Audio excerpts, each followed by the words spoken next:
Good evening, and welcome to the 14th episode of Leadership Conversations in the Development Sector. The social impact sector is full of passionate leaders with innovative outlooks on the world's greatest problems. Our leadership conversations focus on the unique insights offered by these leaders as they share their experiences and move the development sector forward.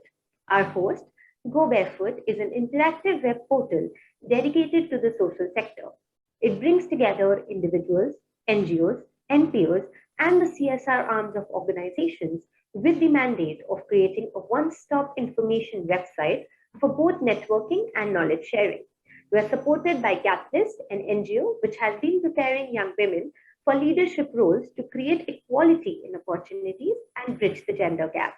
Also, we are supported by Third Sector Partners, India's only executive search firm exclusively for the development sector. Our guest today is one of the leading lights in the development sector. I would like to extend a warm welcome to Shamik Trehan, CEO, Dr. Reddy's Foundation. Shamik has extensive experience of leading and managing large social sector programs aimed at improving the lives of the poor in partnership with communities, government development agencies, and the private sector. Before joining Dr. Reddy's Foundation as CEO in 2015, he was the Chief of Party of Bihar Technical Support Program for Care India. The program aimed to accelerate progress towards the Government of Bihar and Government of India's Health and Nutrition 2017 goals, covering more than 100 million people. Over the years, Shamik has worked with leaders in Government of India, state governments, civil society organizations, private sector, and development agencies.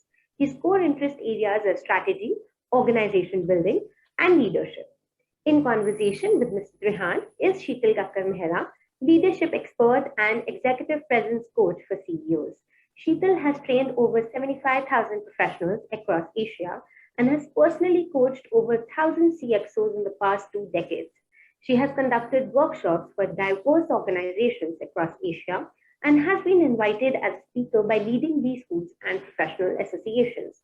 She's a best-selling author, and her latest best-selling book, Executive Presence, The Poise Formula for Leadership, is India's first research-based formula on this leadership skill. Sheetal is an active philanthropist and social entrepreneur. Thank you, Shamik and Sheetal, for joining us today. Over to you, Sheetal. Thank you, Sakshi. Welcome, Shamik. We look forward to hearing your views. Thank you, Sakshi, and I also look forward to being here. Thank you. Thank you. So I'm going to start by asking you our first question. Shamik, globally, the divide between the social and corporate sector is breaking. So what are some of the processes that the development sector can learn from the corporate sector, and of course, vice versa? Yeah. So I think this divide which has existed is also in terms of how people perceive and view the entire work of both sectors. And I think the divide somehow has been more around perceptions also. It's not that the divide is bridging, but it's also a perception divide. And I think that also needs to be bridged as we go forward. But coming to more processes of what the sector can learn from each other, I think something that the development sector can certainly imbibe in their processes is the focus of private sector to iterate any product and keep iterating it till they get the product market fit. I think that's a very core aspect of any private sector organization, especially at their starting stage. So you start with a problem, you come up with a product, and then you keep iterating till there is a product market fit. Ultimately, why that's so important and critical for private sector is the user is the payer of the product. So unless you're able to solve a problem for the user will not buy your product or service. And then that is critical, and you keep improving it, then you grow and you scale. I think for the social sector and the development sector, we do that. We keep the user at the core of what we do. But in most cases, let's say, for example, health or education, the user is not the payer of the product. If we are delivering health services to communities, the community is not paying for it. Either the government is paying for it, or a foundation is paying for it, or anybody else is paying for it. But I think keeping the same rigor of ensuring that that there is a fit of the service or the product that we are developing or a solution for the ultimate end user helps in complete ownership of the solution for the intended audience. And that's something probably development sector leaders and organizations can give more attention to. That's one. On the reverse, if you look at what can the private sector kind of explore in how development sector works, I think one of the areas that that any social sector organization which has grown, which has made a tangible difference in the lives of people, is their commitment to their mission. And I think it's central to the work, whether it's done by Catalyst or whether it's done by any organization, is that your mission stays central to your work. Each and every activity is guided to your mission, and you try to live your mission on a daily basis. I think in the private sector, what happens is that as you grow, as you scale, sometimes there are other metrics apart from the mission and your purpose, especially in terms of numbers and profitability and growth. Sometimes the mission cannot, probably is not given the same importance, and you go with other metrics. It might work in the short term, but in the long term, again, there is a challenge because it leads to customer dissatisfaction, customer attrition, retention is difficult. And as you know, there are numerous case studies. With the famous Starbucks case study that they had to go back and revisit their entire mission, and how they had to redo the entire training and of their all staff across the organization to get customer service and the delight back in the service. So I think while in social sector, mission is central, in the private sector, because of profitability and growth and other factors, sometimes it might kind of may not be the central focus. So these are the couple of things each of the sectors could kind of explore from each other. Yeah. Very interesting. Agree with you. Also, we've seen during the pandemic, Shamik, that the governments also had to work very closely with both the corporate sector as well as the development sector for anything, starting with awareness building of the pandemic, or masks, or even vaccination. So, what is it that the governments can learn from this sector? I think we need to appreciate the complexity in which the governments work. I think there are numerous factors, and once you start, I've never worked in the government, but working closely with the government, one can realize there are numerous complexities. So I think one is that the complexity is very, very huge. Second is the scale at which they have to deliver is also very different even compared to the private sector. If you look at the biggest private sector organizations, even a state has to deliver many more times than what a private sector organization does. Having said that, if you look at the pandemic example, I think one of the government really did well in terms of few things, like at the speed at which the entire vaccination was done. Finally it was decided it is the most important thing to do. And when that thing was happening, this entire approach of aligning everyone at the service delivery level, at the frontline level.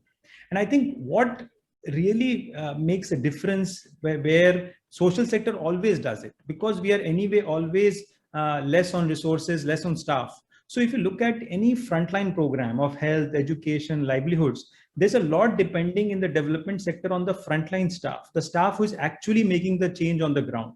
So for that change to happen, the development sector always provides that level of decision making, that level of freedom, authority to go out and make those tweaks in the program at the end. What happens in the government, because of the way the government is organized, you don't get that decentralization, decision making happening at the frontline level. It may happen at the collector level, but below the district block, sub-block level. And I think that's where the government has shown time and time again that when it wants, that decentralization can happen. But then again, it goes back to status quo. Now that decentralization, if it happens more on a continuous basis, especially for service delivery program, policy making cannot be decentralized, neither resource allocation. But if the service delivery, where the decisions are being taken on a day-to-day basis, if that is decentralized, one will see that the government programs do much better in terms of responding to the needs of the people. More importantly, there is much more ownership by the frontline staff of delivering programs, so that it doesn't only become a matter of targets and numbers, but the quality is also kind of the key component of the program. And I think that's something that one can look at. The government does it, but it does it on and off. Second is building that culture where your people who are actually delivering on the ground feel empowered and supported to deliver on these programs. Yeah. So that engagement level is very critical, which somehow, the development sector has done very well and taken Yes. it to the last Mile. last mile. Now, Dr. Reddy's foundation has worked extensively with children and youth. So please share some of the initiatives when it comes to skill training and how it has impacted their ability to get a better job, which, by the way, is also in sync with what we were discussing about the Catalyst program. So yes, we would love to hear from you on how this has helped people secure better jobs. Yeah, I think there are two questions to ask here. One is that what is the value add that we are doing and which we ask of all programs that we implement? And the other is that is this really making a difference? What if we don't do it? And I think in India, if you look at it, there's a huge challenge that while we have this demographic dividend, a huge young population, but still, if you look at the low income group from this young population who have not have access to good quality education, and especially other marginalized group like people with disability, women who have gone out of the workforce, and especially from low income group, what kind of job opportunities do they have? Yeah. The good part, what has happened is because of the economic growth that has taken place over the last couple of decades, what we see is everyone who wants to work today as like in the informal sector, as a wage labor, whether it's urban or rural setting, can get some kind of irregular wage income, and which in urban settings could involve working for a delivery kind of firm in terms of this delivery boy as a delivery agent, or working in a retail store. But the challenge is that they are low paying jobs. Probably you don't require skilling for that. You just need to be committed to work for 7 days a week in not very work conducive environments, and there's very little opportunity for growth. What we have been trying to do is that while ideally good education is the answer to skill youth, because once the education system is working well, you don't need short-term skilling programs. But having said that, with so many children already out of the education system, you need to skill them so that they can at least go to the next level of the job. So what I'm saying is what jobs you can get on your own, which is just an information access issue, and you just need to approach the right people and you can get an entry-level job. But can we equip people with core employability skills which help them get one level better than what they've got on their own? And that's been the focus. That's been what we're trying to do. How we are trying to do this is to do and a pandemic has accelerated this to a variety of modes, whether it's classroom-based, hybrid, digital live, digital self-learning. And do this in a way that we are able to reach out the most kind of vulnerable population from low income groups, especially rural areas, and help them kind of join large organizations. Why I say large organizations? Because if you look at, while MSMEs play a very important role in providing kind of opportunities for income for individuals, but if you join an MSME, there's not much opportunity to grow for as a job career path. So what we want these young people to join in big organizations where through these core employability skills, once they start working, they can also grow and because largely you just need core employability skills in these areas in addition to some technical skills if there's a technical background. So that's been the entire idea behind our skilling programs that we've been doing, and we continue to adapt and evolve, and we ensure that all the content and curriculum is aligned to the industry. Very interesting. I'm going to change tracks and ask you something about leadership. Now, how the sector has changed and evolved in the last couple of decades. Even how the sector is perceived has also changed drastically, especially during the pandemic. So how has leadership evolved to rise up to this challenge? Yeah, I think my own association now with the sector has been a little bit more than 2 decades. And if I kind of start to think of major changes that has happened over the last couple of decades, I think one of the biggest changes, the role of development sector and social sector organizations have shifted from doing direct service delivery, which was a model which was there in 90s, to strengthening government systems and strengthening government programs to improve service delivery. I think that was a major shift that happened, which changed, and I'll come to how it's impacted leadership. The second change which has happened in the sector is the entire CSR coming in. I think I remember in my early days, we had very few private sector partnerships at all. And it was more with the international organizations, because with MNCs, global MNCs. But I don't think there was much partnership happening with the private sector, either on the funding part or the technical part within the country. I think the CSR really enabled that shift.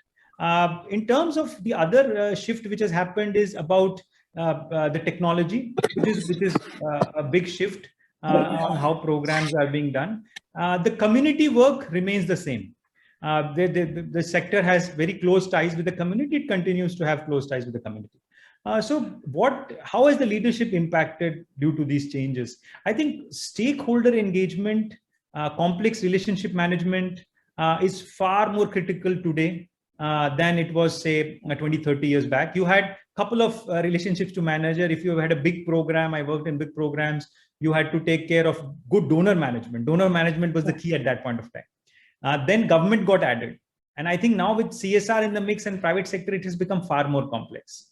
The other area is also leveraging, because earlier you used to do programs, and you had clear deliverables, and you had resources. So for X amount of resources, you deliver Y. Now this entire idea is more about leveraging, because we all realize that development sector's contribution is fairly limited. You have to be more a catalyst, and you can't deliver. So there's a lot more focus on partnerships and leveraging. Also, earlier, at least in my career days, and even before that, the kind of programs that we used to do, it was a lot about operational efficiency. And I don't think operational efficiency is gone. We still need very effective execution. But strategic leadership today is far more important in terms of how you take your programs forward. Also, in terms of, there's another thing which I think some of us may not like a lot, but with CSR and private sector coming in, there's a lot of focus on short-term results also, because the grant cycles have reduced. Earlier, the grant cycles were much longer, 5 years, 7 years. Now you have much smaller grant cycles, and people expect far more quick results. So these are some of the changes that has happened, and leadership has evolved to kind of imbibe these changes and prioritize them in their overall agenda.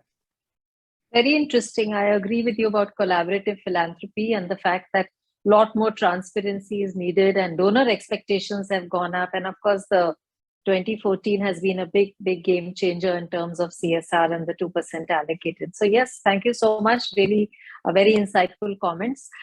Now, you're the founder of Reddy Financial Services, which is a social fintech for microfinancing. So please share your views on how technology has played to be a big game changer in this sector. Yeah, I think that's something which probably the financial sector, if you look at India, and all of us will realize that the technology probably has impacted maximum people in the financial sector. And if you look at it, started with universal banking services, which is not about technology, but yes, that was like the foundation. But then mobile ownership and access to net. If you look at mobile ownership in the last 5 years, we have almost reaching towards universal mobile ownership. Of course, it's shared within the household, but there is access. And there's also access to net. The Geo kind of coming into the market has ensured very low cost data availability. The other thing which all of us now has become ubiquitous is digital payments. I think digital payments throughout the country, irrespective of income groups, irrespective of what you do, I think digital payments is become something which is kind of, so all of us realize this. Two other points, a little technical, which has further accelerated this entire technology being a game changer in financial services, especially for micro enterprises, is APIs, availability of APIs, where you can kind of seamlessly integrate a payment system with another banking system, with some data collaboration, and finally data science tools.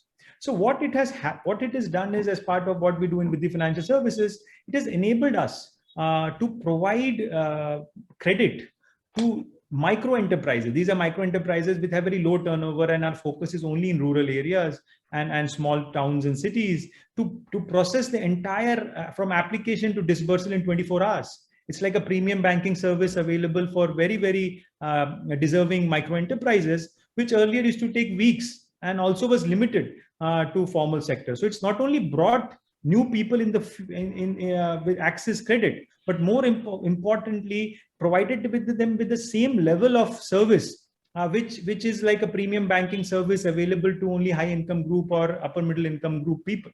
So that's how critical technology has been in the financial sector. Very interesting. I'm going to change tracks to another important aspect of a leader's role, which is that of talent.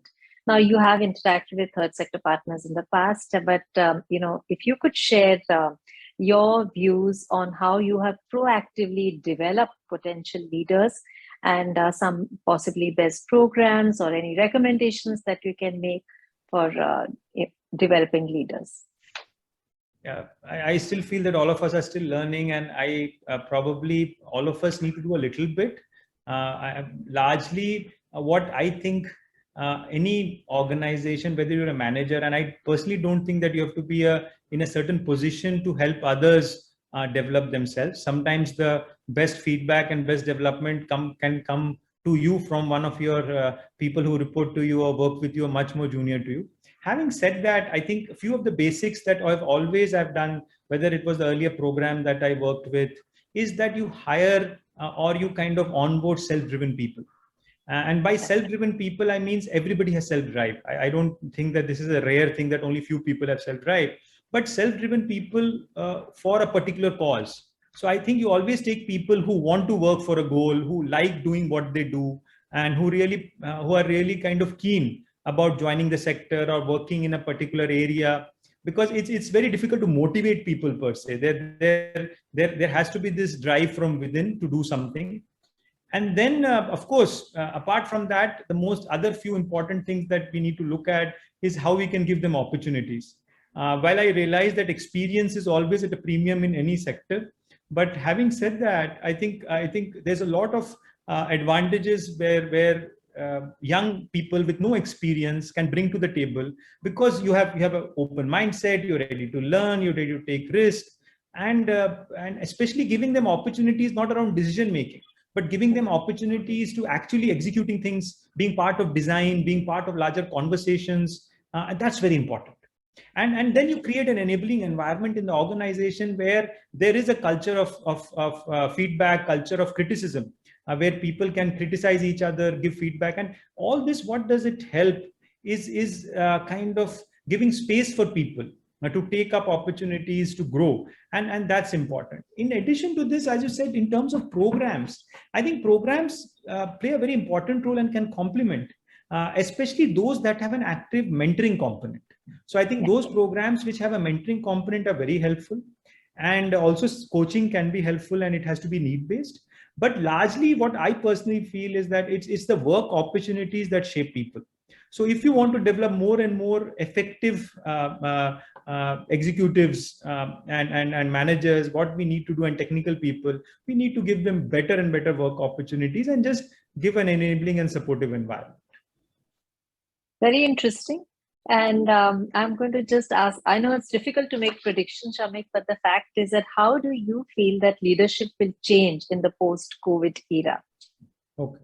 Yeah, I think basics will remain the same. It's not that the basics are changing. What has though happened is that the trends have got accentuated. It has just fast-tracked everything. So, and my worry, a little bit of a caution, and I keep thinking about, is that both the positives as the negatives have accelerated.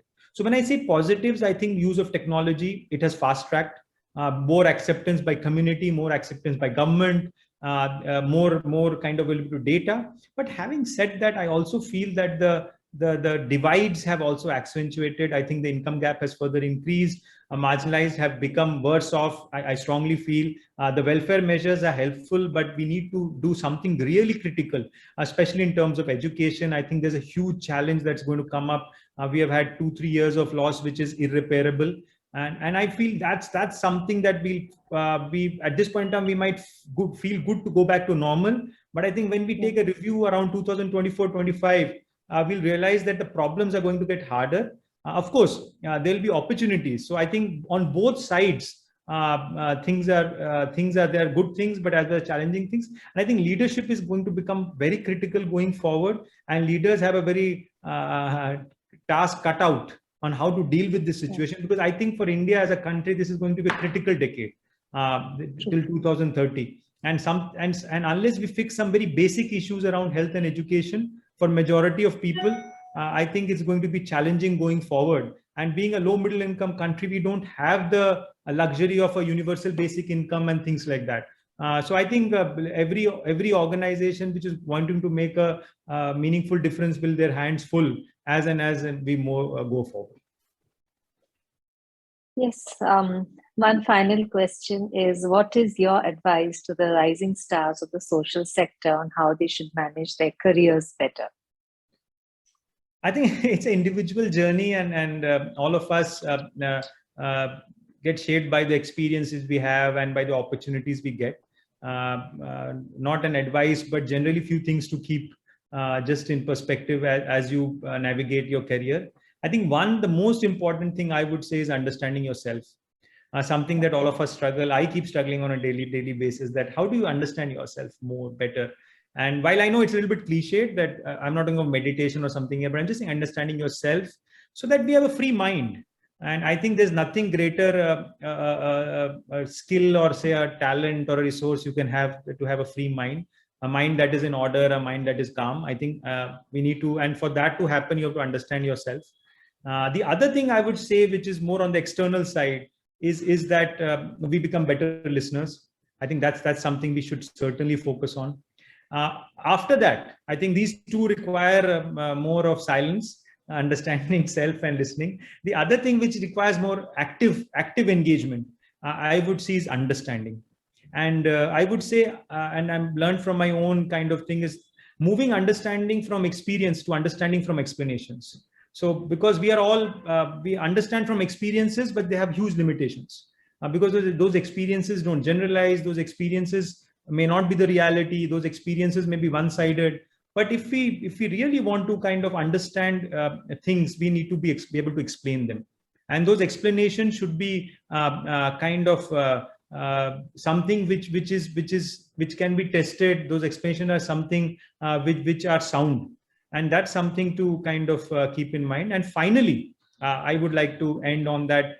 Whenever we are not able to solve a problem, we should feel it just because of lack of knowledge. And if we have this very optimistic belief that all problems, except those which are not allowed by the laws of physics, which we can't surmount, but all other problems, especially social problems that we are facing, we are not able to solve it. It might look quite daunting, whether it's gender issues, whether it's other kind of community issues, but all of them are possible to be solved with knowledge. And I think that's something that we should have, that optimistic view. No matter how difficult the scenario is, that all problems are solvable, and we should be able to solve it. But for us to get that knowledge, again, I'll go back to how we kind of spend time understanding it and understanding. Yeah, building self-awareness is very important. Thank you. Wonderful. We have some interesting questions. So Aisha is going to ask you a question. So can we have the spotlight on Aisha, please?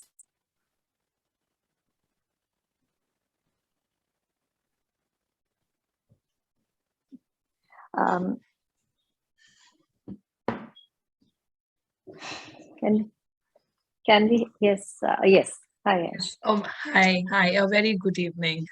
So my question to you, Shamik, is how does your organization address learning and development needs for the potential leaders?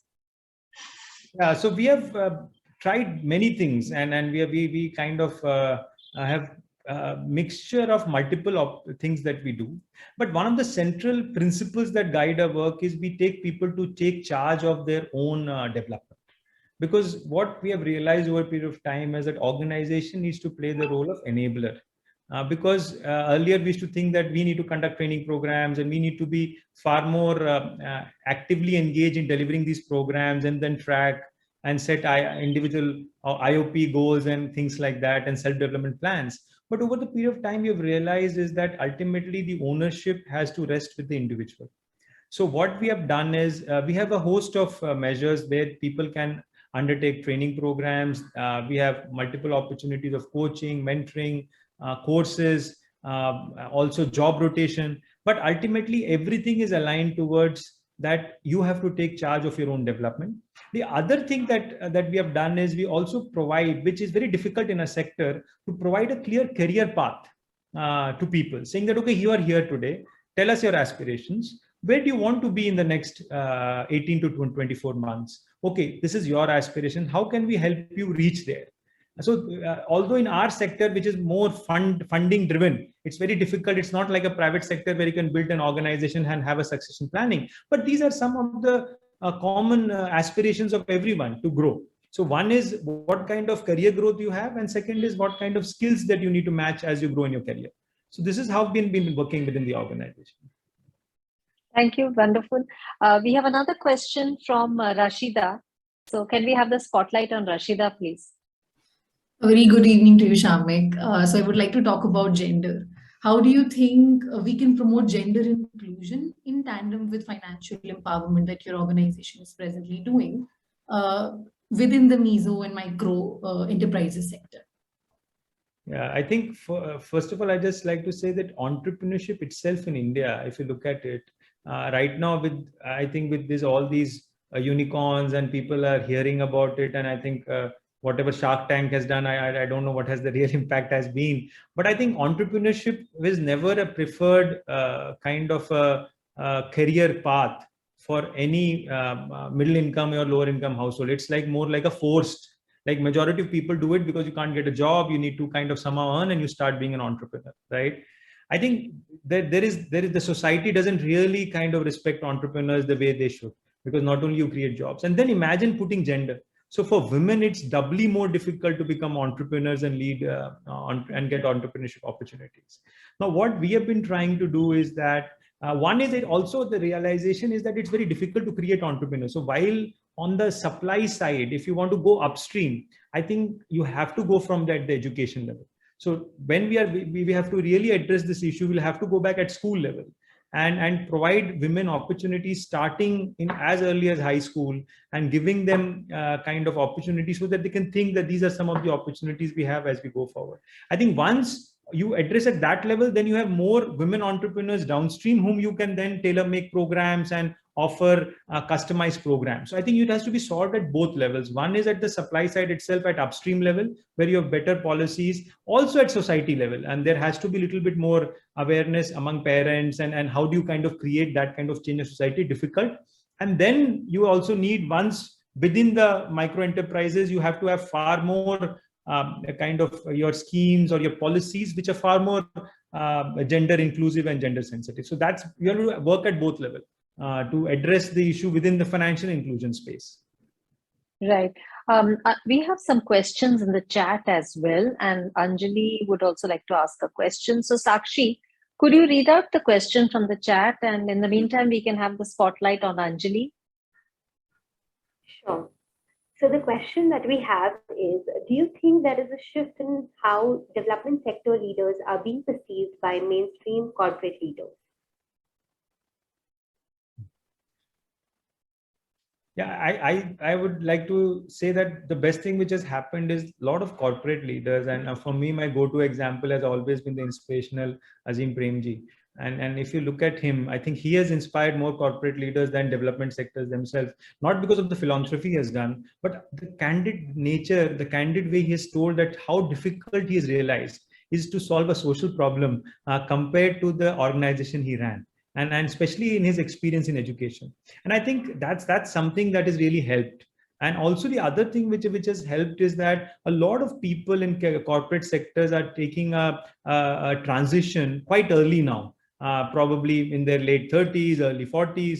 And they are not doing it because they feel it's an easy job, or you have done enough and now you want to kind of contribute back to society, but they're really seeing it as a sector change. And then you really appreciate the challenges of working in the development sector and the perception changes. But I still think the perception changes more and more as we go forward.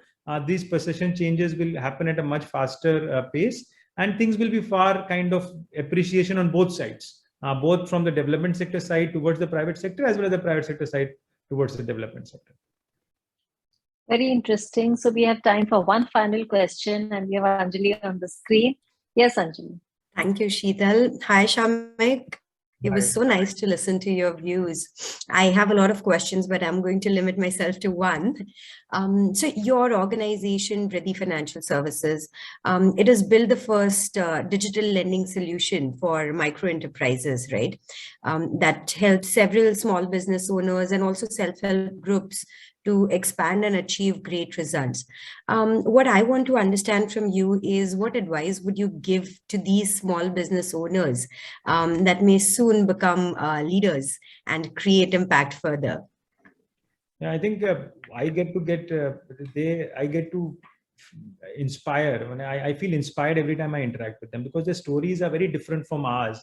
Because most of these people, once we did the data, they all were as workers in other MSMEs. So they started as workers in other MSMEs, then they graduated, setting up a small shop, setting up a small manufacturing unit, and then expanding their businesses. I think what they really need is much more support, both in terms of compliance support, regularization support, and also facilitative credit policy. And I think that's what they really need. And in terms of advice, they have all the market sense, they have everything. They may not have the fancy degrees, and they may not be able to communicate or kind of present themselves, but their business understanding is immense. They understand the business, but yes, they have limitations, both in terms of limitation of access to resources. So I think I would rather say that it's more upon us as a society, as somebody, we need to look at how do we support them better, because they are really creating a difference in terms of not only providing product and services in the hinterland, but also creating job opportunities and adding to the growth of the country. Absolutely. Thank you so much. Super. So when we have lots more questions, but we are running out of time. So a big thank you to you, Shamik. We have enjoyed hearing your views on leadership in the development sector. And a big thank you to our audience for joining us today. And thank you and goodbye. Thank you. Thank you. It was a pleasure interacting with all of you. Thank you. Thank you.